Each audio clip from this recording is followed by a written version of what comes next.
The 9th Young African Women Economic Empowerment Summit convened to harness the transformative power of technology and innovation for women's economic advancement. This pivotal gathering brings together trailblazing entrepreneurs, thought leaders, and change makers to explore cutting-edge solutions, foster collaborations, and amplify the voices of African women in the digital economy. Through keynote addresses, panel discussions, and interactive workshops, participants are expected to delve into topics such as digital entrepreneurship, fintech, e-commerce, and STEM education as Africa's economy continues to grow. Empowering women through technology and innovation is crucial for inclusive development. This 5-day summit aims to equip young women with the skills, networks, and resources needed to thrive in the digital age. By promoting women's economic participation, the program can unlock their potential to drive business growth, job creation, and social progress. Join us as we celebrate the achievements of African women and chart a path towards a more equitable, technologically driven future together. Let's harness the power of technology to accelerate women's economic empowerment and transform the continent. In our program, Nigeria Today, we'll look at enhancing women's economic empowerment through technology and innovation. I am Ikaria Clinton. Thanks for joining us.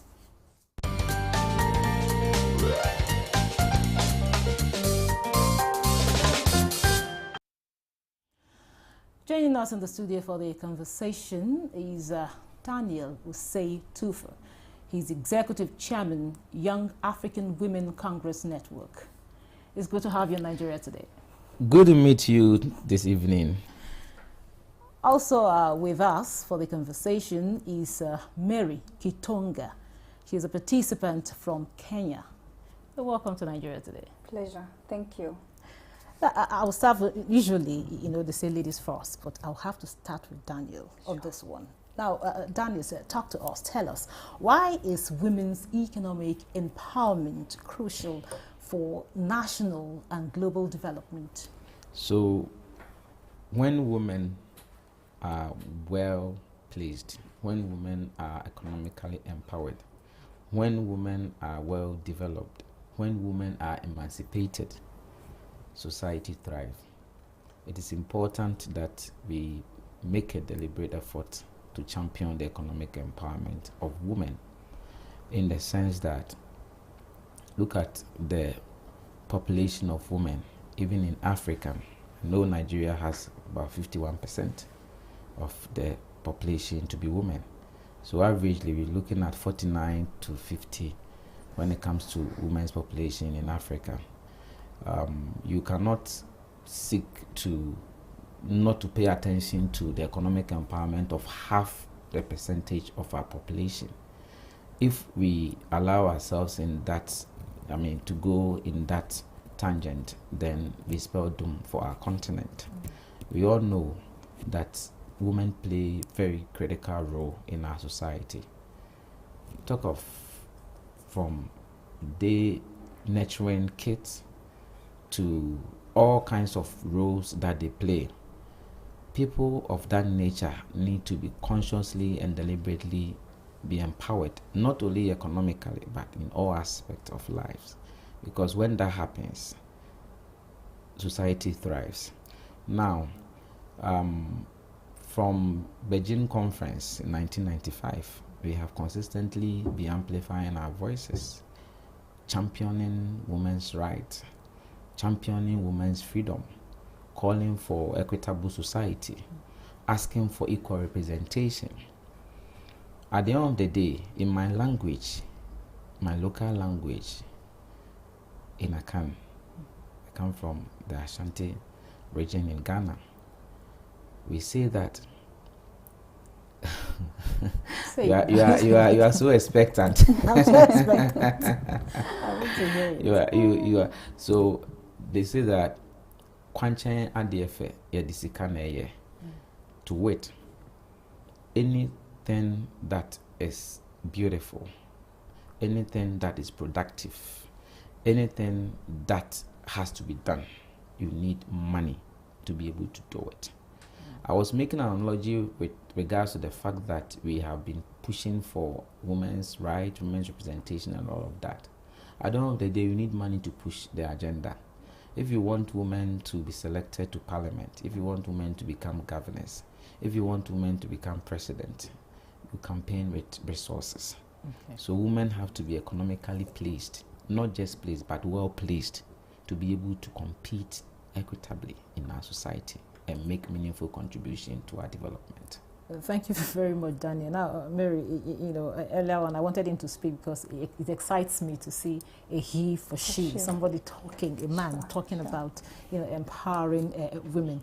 Now, having heard what Daniel said, you know, important to empower women. Now, can you tell us what are some of these challenges that women, you know, some economic challenges women encounter, whether locally or internationally?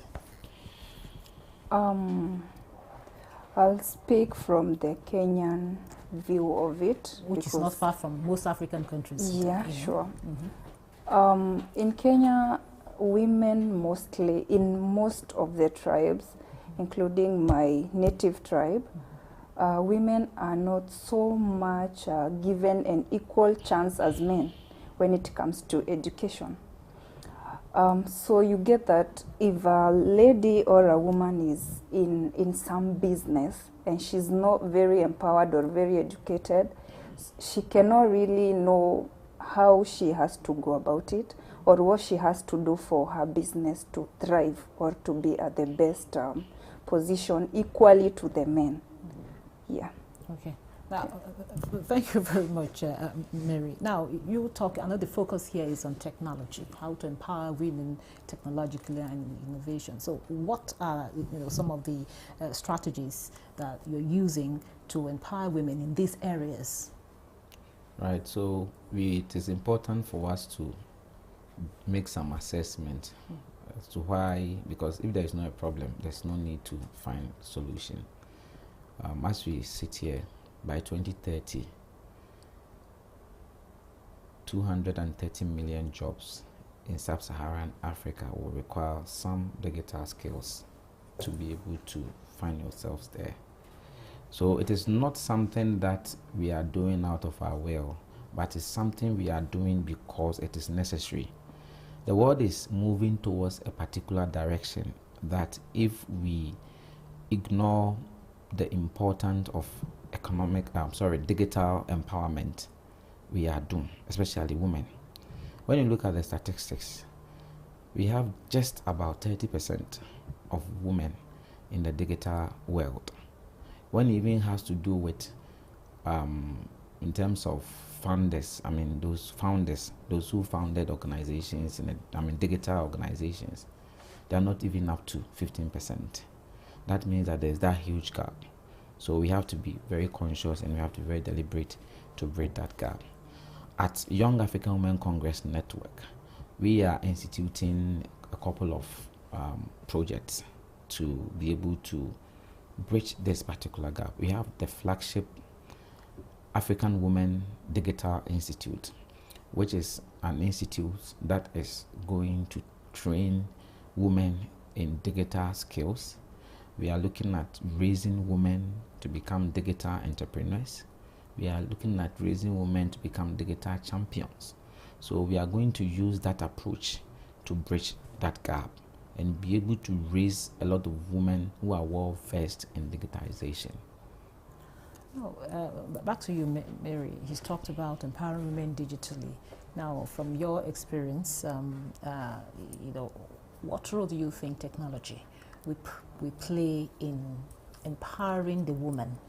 Because I want to hear from the woman's perspective. What role do you think technology, innovation can play in making you, a woman, a better person, and also other women out there? Mostly it brings about awareness.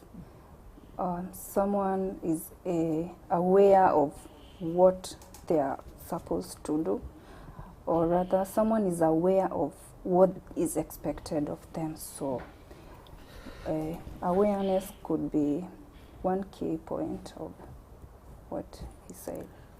Okay, I will take a short break now, and we'll be right back. The conversation will continue after the short break. Don't go away.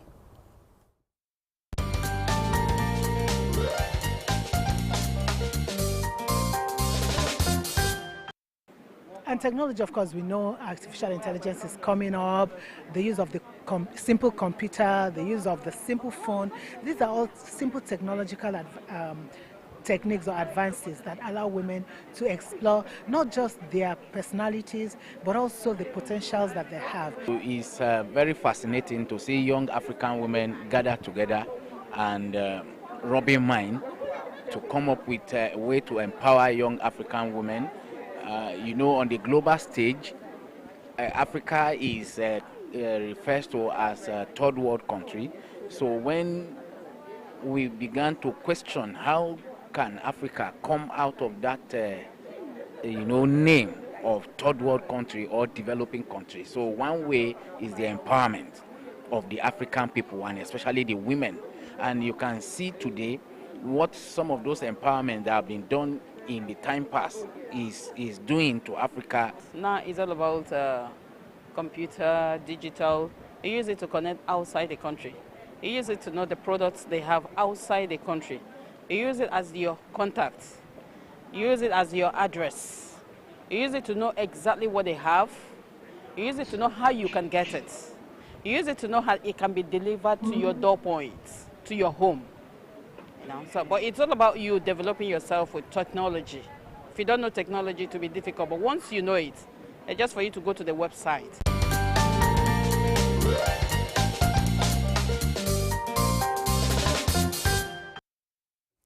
Welcome back. In case you're just joining us, this is Nigeria Today. We're looking at enhancing women's empowerment, empowering the women, through technology and innovation. And of course, I have here in the studio a gentleman and a lady.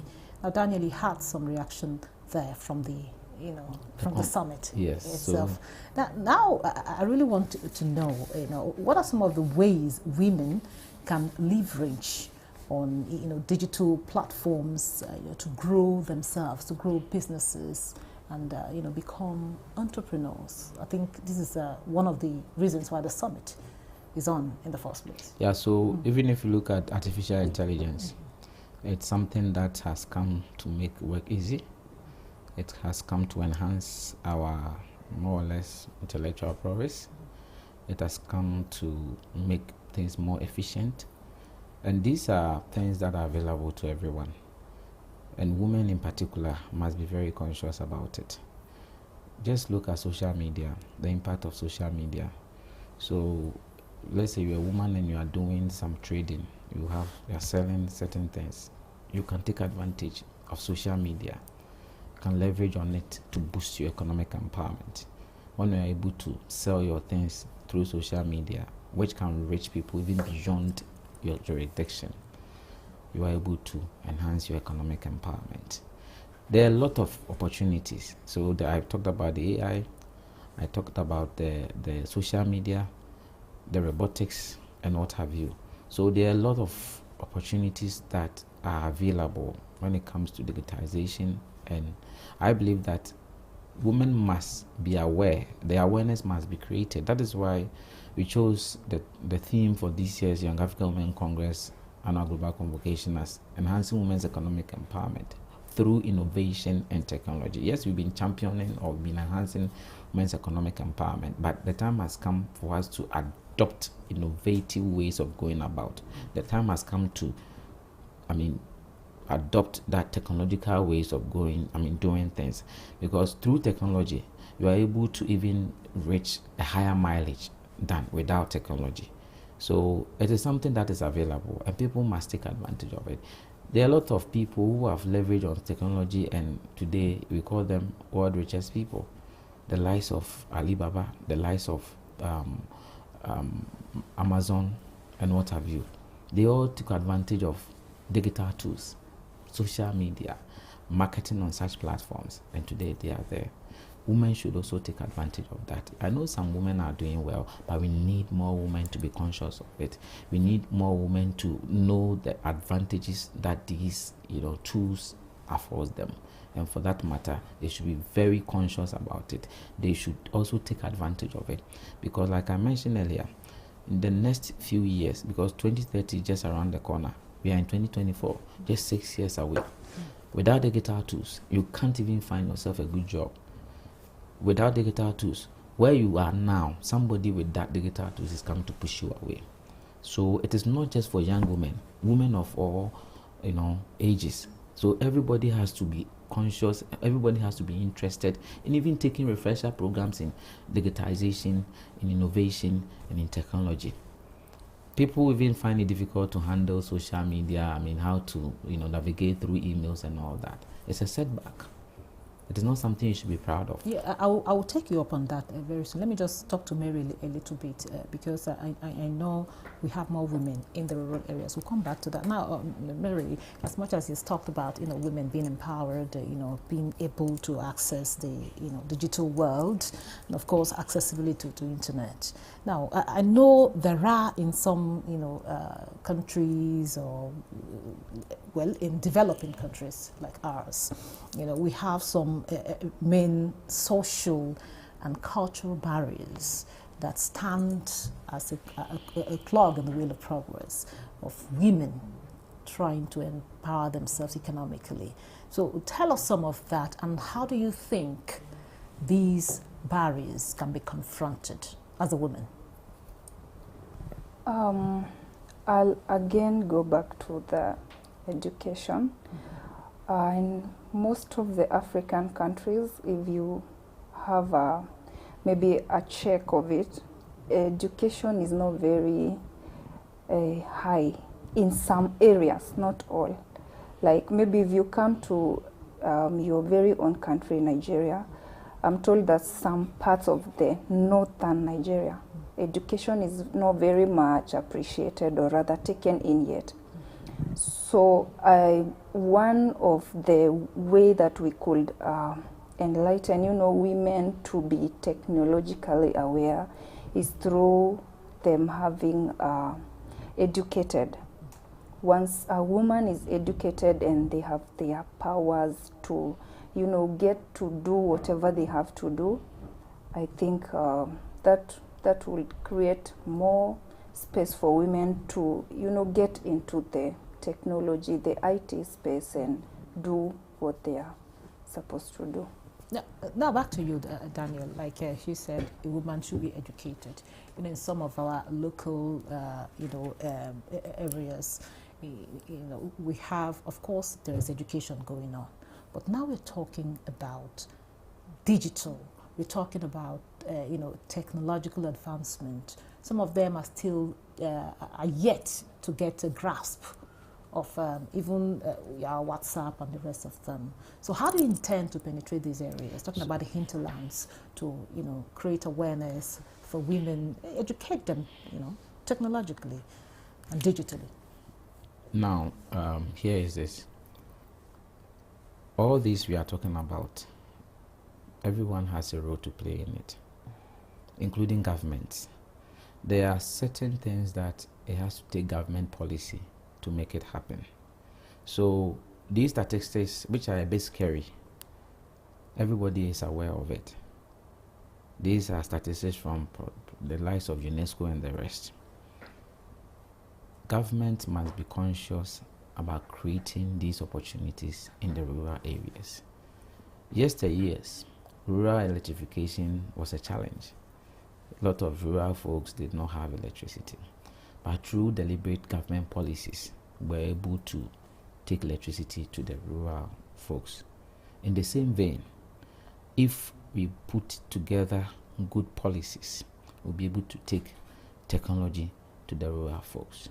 So at this point, government must be very deliberate, because without that, individuals or organizations may try their best. But without policy directions, without policy strategies like government coming in and all that, it will be like we are fetching water into a basket. So you will just be doing it and nothing will happen. So institutions like government, donor organizations and the rest have a role to play in making sure that digitalization or digitization get to the rural folks. Okay, what role also will the communities play in all of this? Now, you know, there should be a sensitization. People must, so these things we are doing here, I believe all Nigerians are watching. We must take it a step beyond that. Our community representatives, like in my country, they call them assemblymen. These are some of the things that they must champion, because the world is moving towards that direction. Africa should not always be lagging behind. When everyone has gone, then we are now trying to catch up. The statistics are clear for everyone to see. So it is time for us to make that effort, make that, make that move to be able to get these things at the rural folk. So the community, them should be sensitization, and the representatives, the chiefs and all that must all be part of it. They must be interested in it, because without that it will be difficult to reach that kind of numbers that we are expecting. And also they should be educated too, because you can't encourage somebody to do what you don't understand. Exactly. There should be education. Okay. Yeah.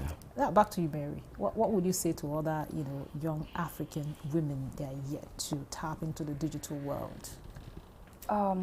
They should really, really be serious about moving the technology way, because if you check at let's say like the business field, people are really, you don't have to like move to the market right now to sell your things.